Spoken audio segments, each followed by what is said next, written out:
For this build, you'll be using Top Tree Gunslinger with Trip Mines, Gambler's Dodge, and whatever jump you're comfortable with.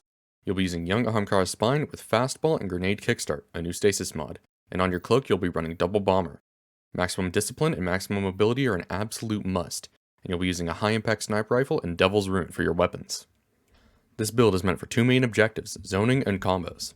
Zoning is very easy with this build, throw down a Trip Mine in some high traffic area and profit. As for combos, this build was made so everything works with everything in the easiest way possible. A Trip Mine and a knife one-shot, a sniper body and a sidearm cleanup. You can even combo with teammates extremely effectively. Still, don't be afraid to change things up as you need to account for your playstyle to use the build most effectively. This build revolves around Young Ahamkara's Spine. With Ahamkara's, Trip Mines now last 30 seconds and deal 160 damage with no falloff. They have a massive blast radius, and any ability damage refunds Trip Mine energy. With Maximum Discipline, you get constant Trip Mine uptime, not including energy from Bomber or any ability damage you may do. The Trip Mines and the knives detonate each other. As the knife's detonation time is about half a second shorter than the Trip Mines, you can use it to artificially detonate the Trip Mine sooner. If somebody's running against the wall where you have the Trip Mine to detonate it without damaging themselves, add a knife and it'll kill.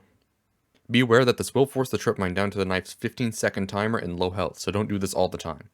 As for weapons, a high impact sniper rifle and a sidearm go very well together, and Devil's Rune is one of the most underrated exotics out there. It takes some practice and game knowledge to use, but it's insanely powerful in the right hands. The beam has more range and damage than anybody is ever prepared for, more than enough to kill a super. The beam also has perfect in-air accuracy, which is very helpful in all types of situations. The sidearm's biggest downside is its reload, which is why the Trip Mines are here. After dumping a mag, throw a Trip Mine to force your enemies back and give yourself enough time to reload. While the beam is the main reason to use this weapon, its base form isn't bad and has almost magnetic hipfire. There is a pretty easy way to counter this build, which is just to shoot the Trip Mines. As the Trip Mines have a large health pool and very small hitboxes, your enemies will likely stand still to shoot them. When you figured out where they are, charge up Devils, turn the corner, and evaporate them. Or, if your enemies are too far away, you could simply throw the Trip Mines in a place where they can't shoot. I should say I let a lot of the finer details out of this build that really polish out the playstyle. Of course, if you have any questions, leave a comment or hit me up on my Twitch, I'll be happy to help out.